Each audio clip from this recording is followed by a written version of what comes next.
말씀 히브리서 11장 17절부터 19절까지 말씀입니다. 신약성경 366쪽입니다.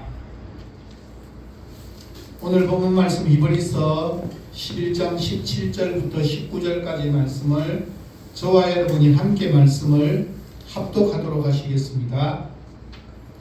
아브라함은 시험을 받을 때에 믿음으로 이삭을 드렸으니 그는 약속을 받은 자로 돼 그 외아들을 드렸느니라. 그에게 이미 말씀하시기를 내 자손이라 칭할 자는 이삭으로 말미암으리라 하셨으니 그가 하나님이 능히 이삭을 죽은 자 가운데서 다시 살리실 줄로 생각한지라. 비유컨대 그를 죽은 자 가운데서 도로 받은 것이니라. 아멘.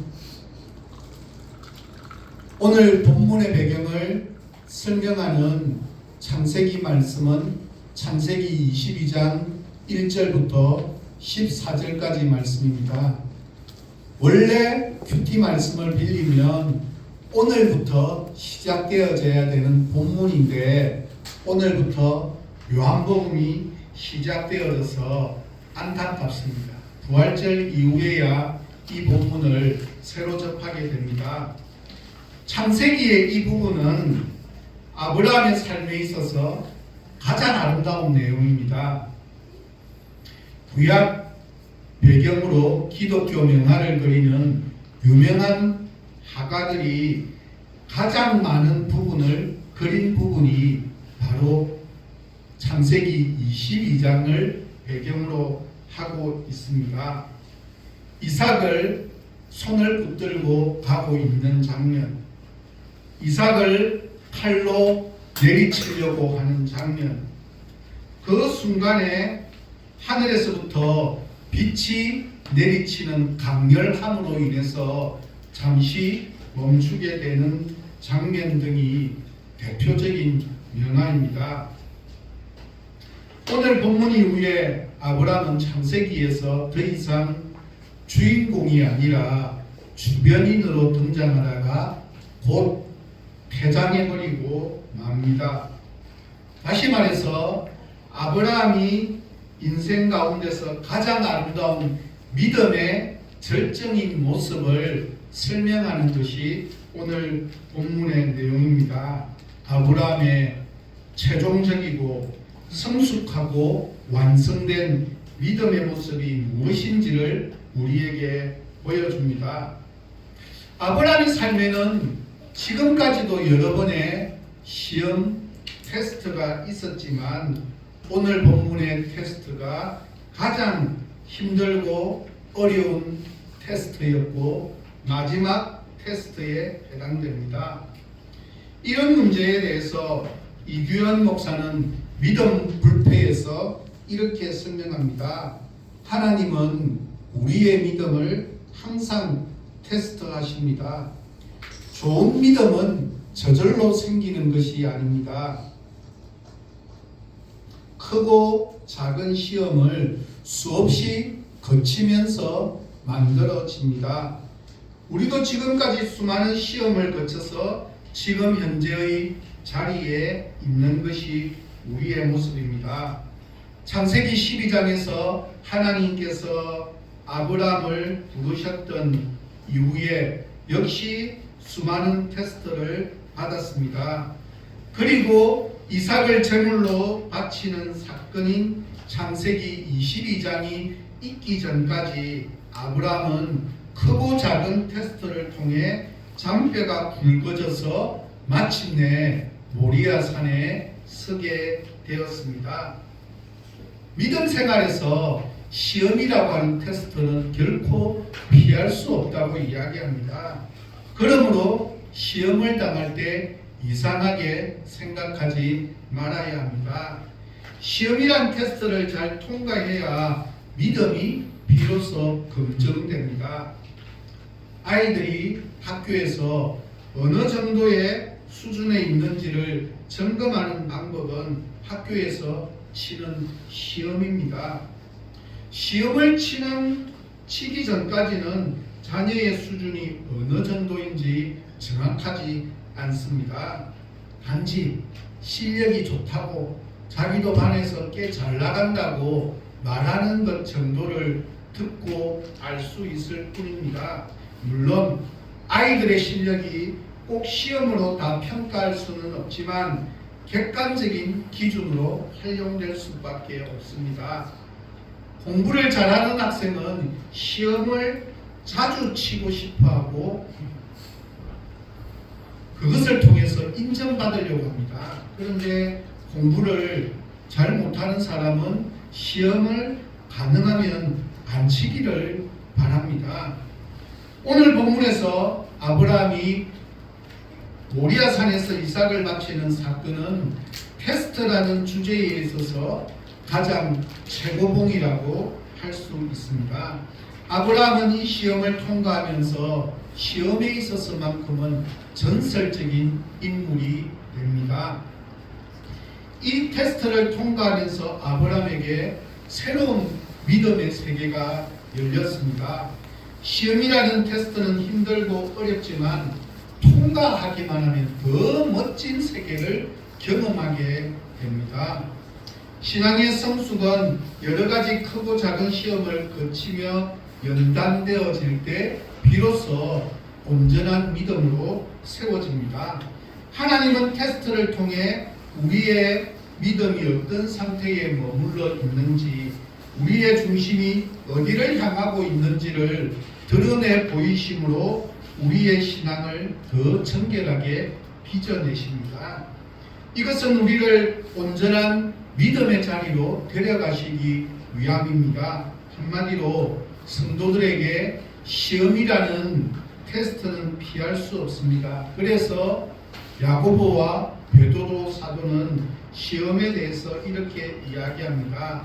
야고보서 1장 2절 표준 세번역 말씀입니다.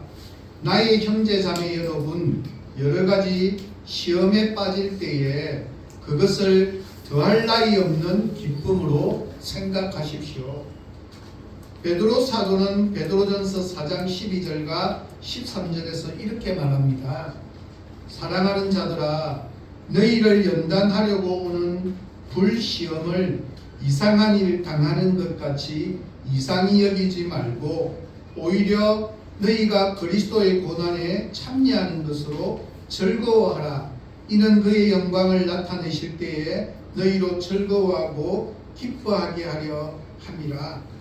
우리의 삶 가운데 일어나는 시험이라고 하는 테스트는 너무나 당연한 것이기 때문에 그러한 문제가 나에게 찾아온다고 해서 내 믿음이 잘못되었거나 아니면 하나님이 나를 사랑하지 않는다거나 그런 문제로 생각해서는 결코 안 된다는 이야기입니다. 언제나 나의 삶 가운데는 시험이라는 테스트는 나와 함께 숨을 쉬며 호흡하는 친구와도 똑같은 관계입니다. 그 시험의 테스트에 참여하는 것으로 인해서 그리스도의 고난이 무엇인지를 깨닫게 된다고, 발견하게 된다고 오히려 그렇게 이야기하고 있습니다. 그럼 오늘 아브라함은 어떤 시험을 당하고 있습니까? 창세기 22장 2절 말씀입니다. 여호와께서 이르시되 내 아들 내 사랑하는 독자 이삭을 데리고 모리아 땅으로 가서 내가 내게 일러준 한 산 거기서 그를 번제로 드리라고 그렇게 이야기합니다. 아브라함에게 있어 하나님의 이 명령은 정말 고통스러운 시험이자 테스트입니다. 이삭을 모리아에 있는 산으로 가서 번제로 드리라는 것은 이삭을 불로 태워서 죽이라고 하는 명령이기 때문입니다. 사실 이것에 대해 순종하는 것은 여러 가지 면으로 볼 때 결코 할 수 없는 불가능한 명령이었고, 그래서 아브라함의 생애 가운데 가장 큰 시련이었습니다. 왜냐하면 창세기 22장 2절에서 내 아들, 내 사랑하는 독자 이삭이라고 표현하고 있기 때문입니다. 이 부분에 대해서 박영용 교수는 세상이 감당치 못할 시험 믿음의 삶이라는 책에서 이렇게 설명합니다. 아브라함의 이삭에 대한 사랑이 얼마나 큰 것이었는지를 보여주고, 또한 하나님이 얼마나 의도적으로 아브라함의 순종을 시험하셨는지를 보여줍니다. 다시 말해 아브라함의 하나님에 대한 사랑을 테스트하였다는 뜻입니다. 좀 더 쉽게 말해 선물을 주신 자보다 선물을 더 사랑하는지에 대해서 테스트하는 부분입니다. 더 쉽게 설명하면 이삭은 선물이요, 하나님은 그 선물을 아브라함에게 주신 분이기 때문에 선물을 좋아하는지 아니면 선물보다 그 선물을 주신 하나님을 더 사랑하는지에 대한 테스트라는 뜻입니다. 물론 그 선물을 주신 하나님을 더 사랑해야 하지만 아브라함은 사랑하는 아들을 바치기에는 순종하기 어려운 명령이었습니다. 왜요? 무엇 때문일까요? 무엇보다 이것은 자연적인 법과 하나님의 법을 거스리는 명령이기 때문입니다. 아버지가 아들을 죽이는 것은 폐륜에 해당되어지지 어떻게 가능한 일이겠습니까? 더구나 창세기 9장 6절에서 이미 살인하지 말라라고 하는 법을 하나님께서 정하셨는데 어찌 이삭을 죽이라고 하실 수 있다는 말이겠습니까? 이삭은 더군다나 몇 번의 어려운 코스들을 통과하고 얻은 하나님의 약속의 선물이지 않습니까? 이삭을 통해 하나님의 백성이 바다의 모래처럼 하늘의 별처럼 창대케 되리라고 번성케 될 것이라고 약속한 분이 하나님이지 않습니까? 아브라함에게 있어서 이삭은 자신의 삶의 전부였습니다. 100살이 넘어서 얻은 기적의 아들입니다. 죽었다고 생각하는 몸에서 태어난 자녀입니다. 그 존재 가치와 사랑스러움은 누구와도 비교할 수 없습니다. 그 소중한 독자 아들을 불태워 바치라는 하나님의 명령은 아브라함에게는 너무나 잔인하였습니다. 도대체 어떻게 순종할 수 있겠습니까? 또한 또 다른 이유를 하종구 목사는 결국엔 믿음이 이긴다 해서 이렇게 설명합니다. 이삭을 요구하시는 하나님의 명령이 하나님의 성품과 다르기 때문이라고 이야기합니다. 하나님이 제일 싫어하는 것이 우상 숭배인데 그 중에서도 제일 싫어하는 것이 자식을 제물로 바치는 몰렉을 섬기는 일이었습니다. 이 우상 숭배는 하나님이 정말 가증스럽게 여기시는 행위입니다. 그런데 그 하나님께서 이삭을 제물로 바치라 하시니 아브라함으로서는 도저히 해석할 수 없는 일이었습니다. 아브라함은 상상할 수도 예측할 수도 없는 고통에 놓여 있었습니다. 본문은 이 사건을 해석하면서 17절에서 그는 약속들을 받은 자로 돼 라고 말합니다. 아브라함과 이삭과 그의 후손은 하나님의 약속을 받은 특별한 사람이라고 하는 뜻입니다. 성경에는 그를 고향에서 불러내실 때부터 지금의 아들을 요구하시는 순간까지 하나님이 주셨던 수많은 약속들이 기록되어져 있었습니다. 그리고 그 약속의 핵심 중의 핵심이 바로 이삭입니다. 아브라함에게 있어서 이삭은 하나님이 주신 모든 언약이 걸려있는 부분입니다.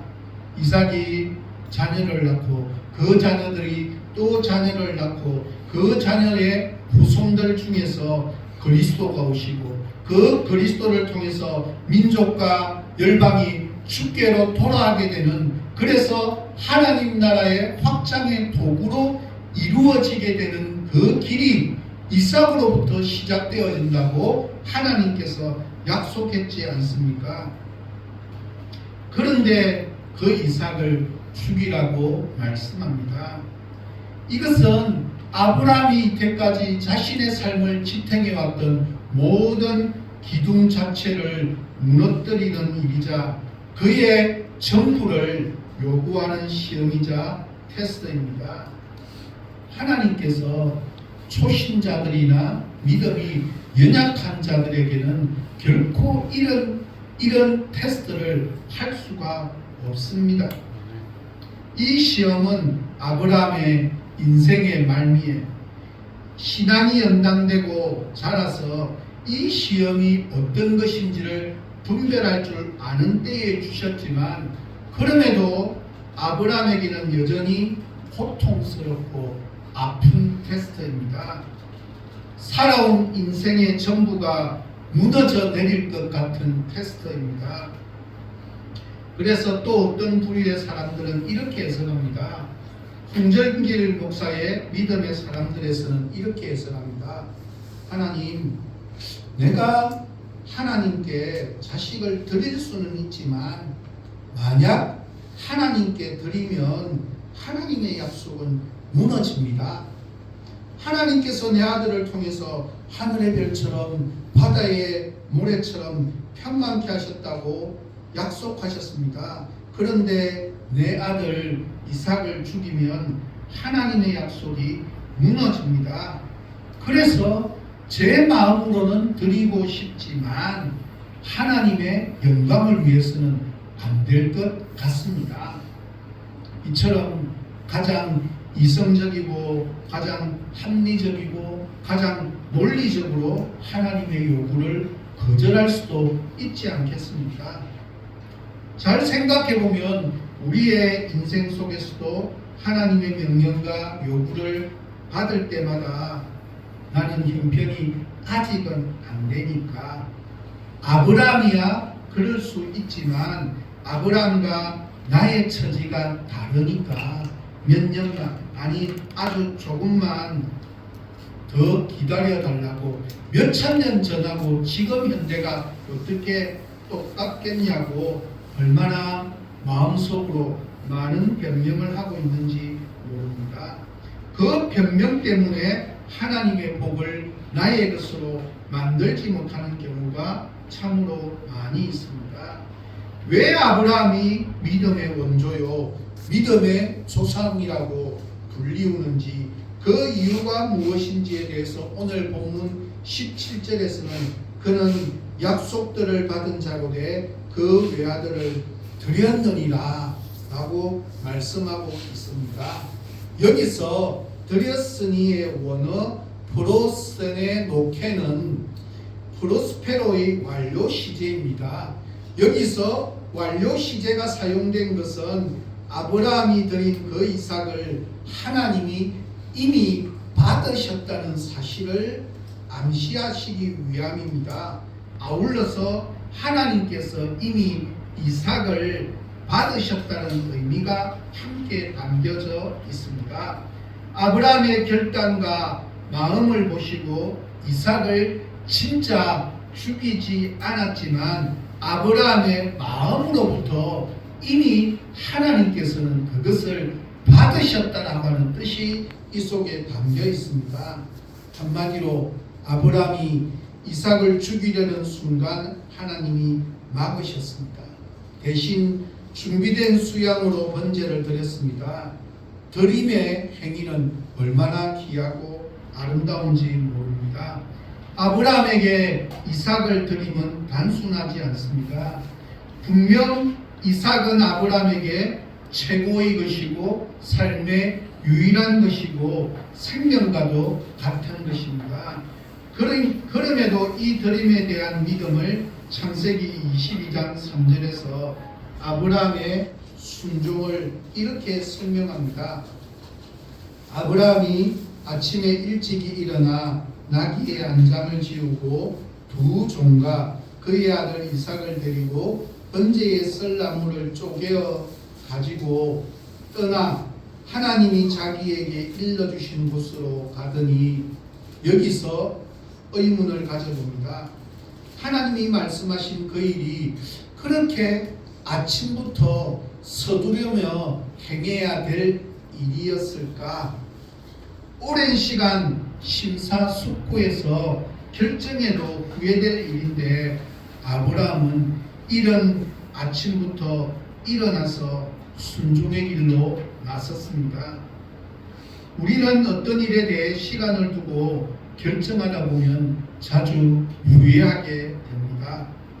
어려운 이들을 위해 구제헌금을 어떻게 내겠다, 하나님의 나라를 위해 선교헌금을 작정하거나 이런저런 목적으로 하나님 앞에 내가 가진 것으로 어떻게 드리려고 결정을 해놓고도 빠르게는 다음날 하룻밤 자고 일어나면 후회하거나 아니면 몇 번은 그렇게 하다가 내 삶이 조금 힘들고 어렵다고 쉽게 포기하는 경우가 많이 있지는 않습니까? 우리는 조금만 틈이 주어지면 금방 타협점을 찾아내는 어리석은 존재입니다. 사실 말씀을 자세히 살펴보면 창세기 22장을 아무리 살펴보아도 하나님께서는 언제까지라고 하는 시간을 말씀하시지 않으셨다는 사실입니다. 사랑하는 자기 독자를 죽여야 하는 그 아버지의 마음에 그 이야기를 듣고 밤새도록 얼마나 고민이 많았겠습니까? 하나님이 그 일을 확정적으로 허락하셨고 명령하셨다고 마음속에 확신이 올 때에도 혹시나 하는 기대감 때문에 우리는 얼마나 많이 시간을 끌고 지체하고 주저주저 합니까? 그러나 아브라함은 이 모든 것들을 다 기록하고 이른 아침부터 서둘러 준비해서 떠났습니다. 그래서 우리의 신앙의 선배들은 이런 격언을 남겼습니다. 지체는 또 다른 종류의 불순종이다. 순종은 즉각적이어야 합니다. 그것도 신속한 순종이어야 합니다. 아브라함은 자기가 조금이라도 지체한다면 결심이 흔들리게 될까봐 하나님의 말씀을 받자 그 다음날 즉각 바로 아침 일찍이 일어났습니다. 뿐만 아니라 신속한 순종만으로 끝나지 않습니다. 아브라함은 일어나서 제사에 쓸 장작을 본인이 직접 손수 쪼개었습니다. 사실 이런 장작을 쪼개는 일은, 이런 허드렛 일은 집안에 있는 많은 타인들을 시키면 충분히 가능한 일입니다. 하지만 아브라함은 본인이 직접 손수 장작 패는 일을 조용히 하고 있는 모습을 한번 상상해 봅시다. 이 부분에 대해서 찰스 스펄전 목사는 이렇게 해석합니다. 노 족장이 도끼날을 내리칠 때마다 장작들이 산산조각 났습니다. 그러나 자식을 죽여야 되는 그 아버지의 마음보다는 달라지지 않았습니다. 참으로 기가 막힌 표현입니다. 아브라함은 지, 정, 의가 하나가 되어진 완벽한 조화를 이룬 순종을 하고 있습니다. 계속해서 창세기 22장 4절 말씀입니다. 제3일에 아브라함이 눈을 들어 그곳을 멀리 바라본지라. 이삭을 데리고 모리아 산까지 가는 길이 3일이나 걸리는 길이었습니다. 3일이면 아브라함이 도무지 이것은 못하겠어, 다른 건 하겠는데 이것은 아니야 라는 생각을 가지고 다시 가나안 땅으로 돌아오기에 충분한 시간입니다. 우리나라 말에 이런 말도 있지 않습니까? 작심삼일이라고. 근데 최근에는 작심삼수라는 분도 있습니다. 사람들이 결심해 놓고 얼마나 쉽게 변덕을 부리고 마음이 금방 변하는지를 알 수 있는 표현입니다. 이 시대를 꼬집는 표현입니다.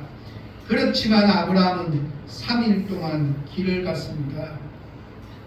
3일이라는 시간은 그에게 일어날 수 있는 모든 가능성을 상상해 볼 수 있는 시간입니다. 찰나적이고 순간적으로 바뀌는 것이 인간의 마음입니다. 3일간의 시간 동안 아브라함은 일어날 수 있는 모든 가능성들을 다 생각했습니다. 정말 이것이 하나님의 진짜 뜻일까? 마음에 번민이 생기지 않겠습니까?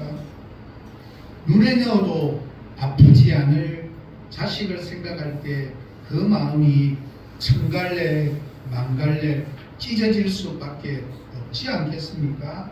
그러나 그는 그 황량한 네게브 광야를 3일 동안 번민 속에서 가지만 묵묵히 순종의 길로 걸어가고 있습니다. 자신의 의지를 굽히지 아니하고 순종하면서 끝끝내 인내하며 걸어가고 있습니다. 스펄전 목사님은 이렇게 말합니다. 그가 걷는 헤브론 광야길은 매우 황량하고 적막했습니다.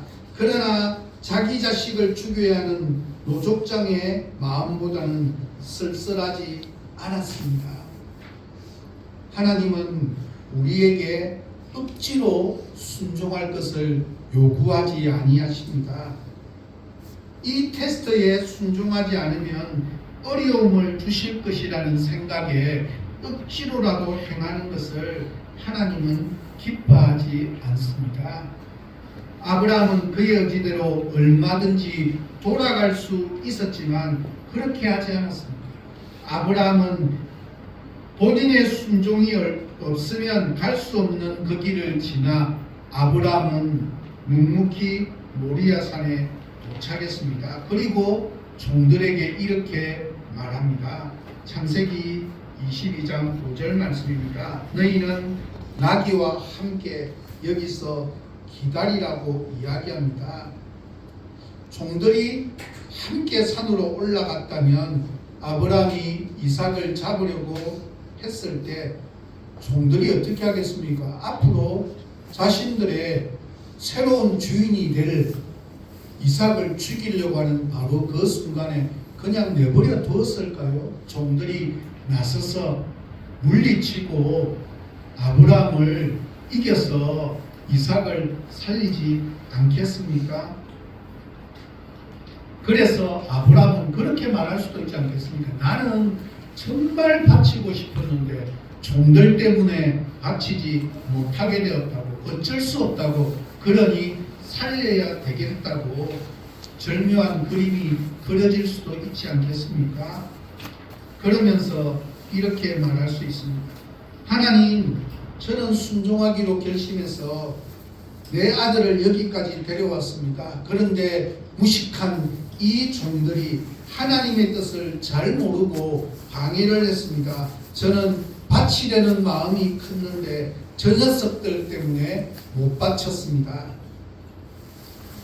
충분히 변명할 수 있지 않겠습니까? 뿐만 아니라 아브라함은 아내 사라와도 결코 의논하지 않았음을 창세기 22장을 살펴보면 알 수 있습니다. 만약 의논하면 평생 아이를 낳지 못하고 90세가 되어서 얻은 그 아들 하나가 전부인데 가만히 있었겠습니까? 울며 떼쓰는 것으로 모자려서 칼 가져와서 저 아들 죽이기 전에 나를 먼저 죽이고 데려가라고 말하는 것이 일반적이지 않겠습니까? 그래서 아브라함은 그런 일이 일어날 것이라는 것도 미리 생각해서 의논하지 않았습니다.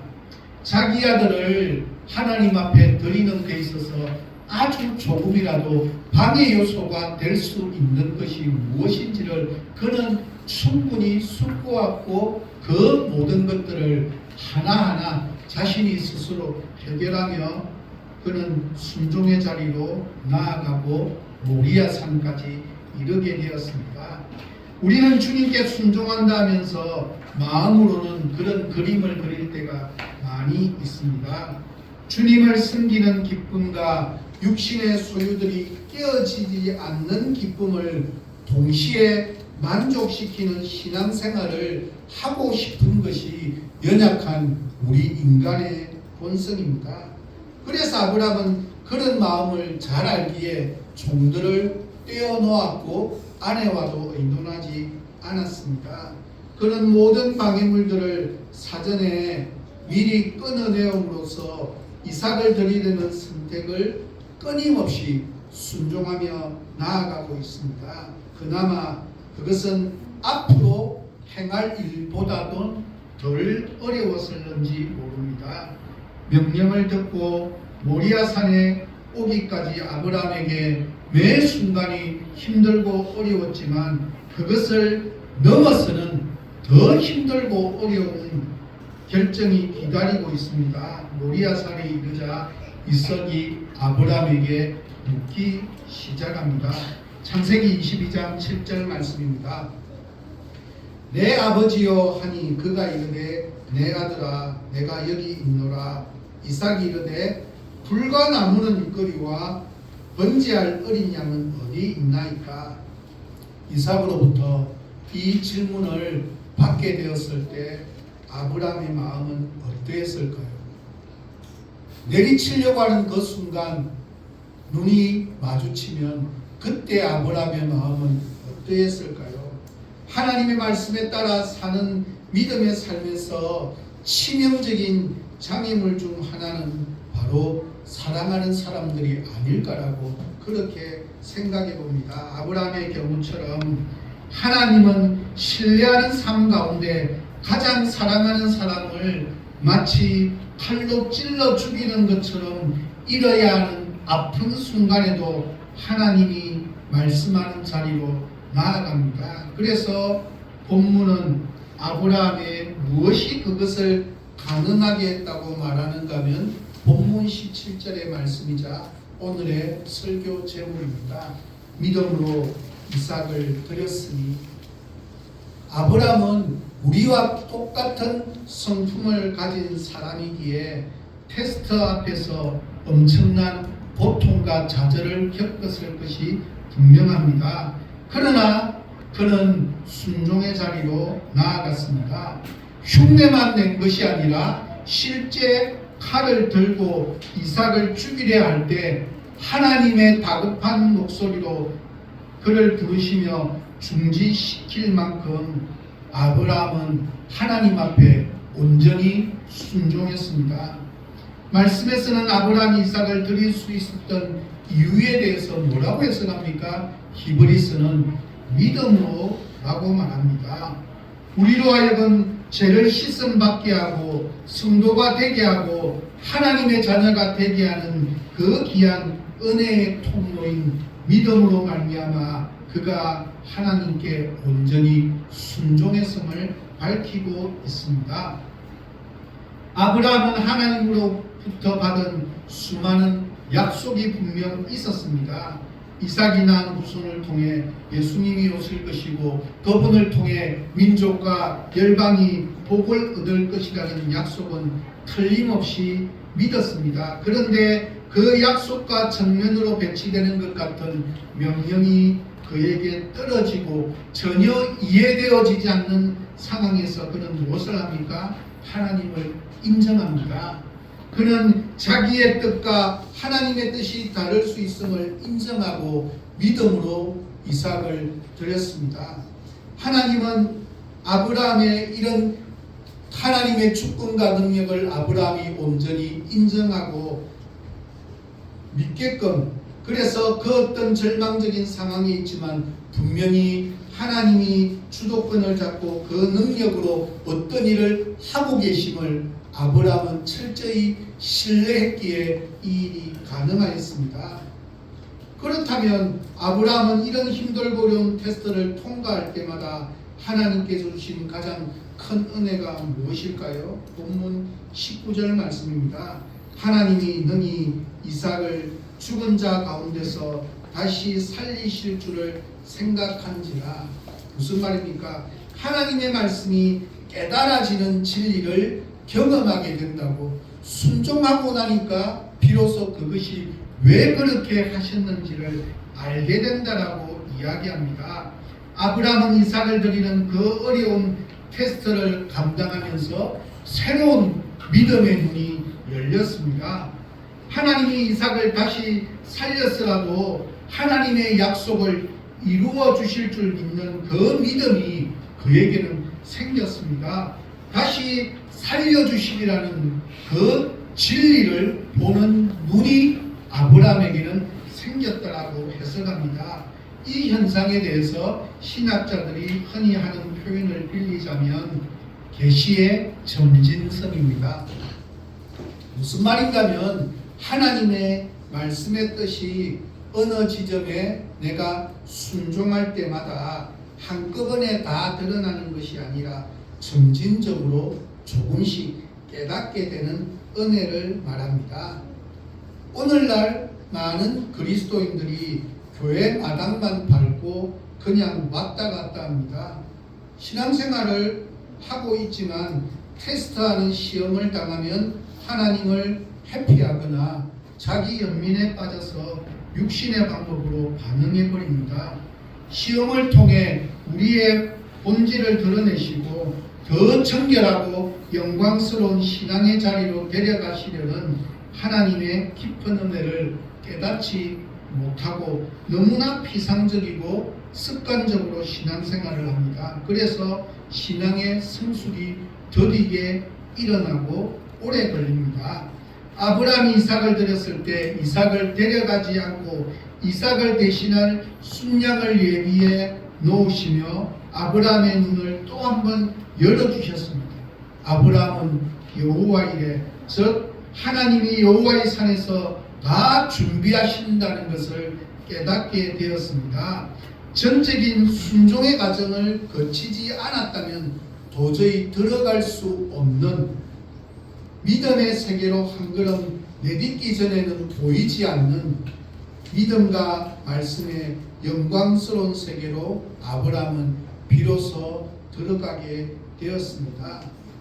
우리도 주님이 원하시면 주저없이 하나님을 위해서 드릴 수 있는 믿음이 되어야 합니다. 하나님 한 분만으로 충분하고 만족한다는 고백의 드림이 있어야 합니다. 우리는 어리석게도 소중한 것을 잃지 않으려다가 더 소중한 것을 잃어버리는 잘못을 얼마나 자주 반복하고 있는지 모릅니다. 저는 이제 말씀을 마무리합니다. 사랑하는 천안교회 가정 식구 여러분, 믿음의 시작과 중간과 마침의 궁극적인 모습은 믿음은 순종입니다. 이 순종도 말씀에 대한 순종도 있지만 자신에게 다가온 환경이나 상황에 대한 순종이라고 제가 이미 첫날부터 말했습니다. 우리가 믿는 하나님은 천지를 창조하신 하나님이십니다.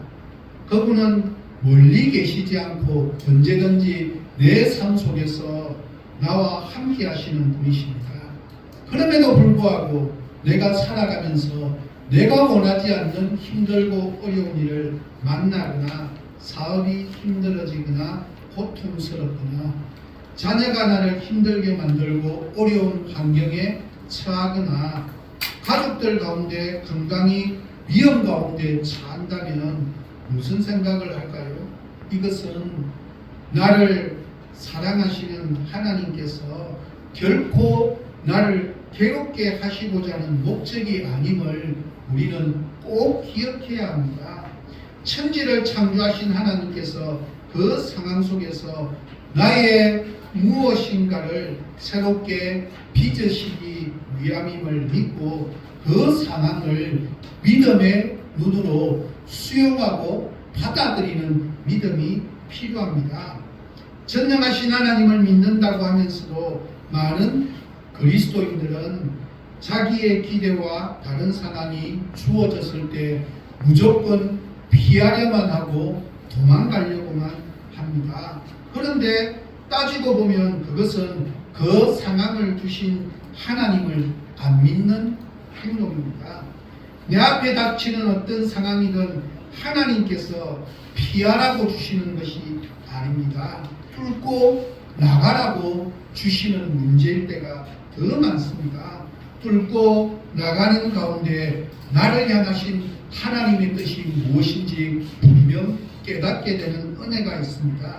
이것이 바로 아브라함의 상황이었습니다. 아브라함은 이 문제 앞에 얼마나 많은 고민과 좌절과 눈물이 있었겠습니까? 그때 아브라함은 모든 것을 다 팽개치고 기도원에 가서 금식 기도하면서 해결하지 않았습니다. 그 상황을 있는 그대로 온전히 받아들이고 그 환경에 대한 그 상황에 대한 순종의 길을 그는 선택했습니다. 그러자 순종하자 말자 즉각적으로 모든 것들이 하나하나 풀리고 해결되어지는 말씀의 역사, 믿음의 역사를 경험하게 되었습니다.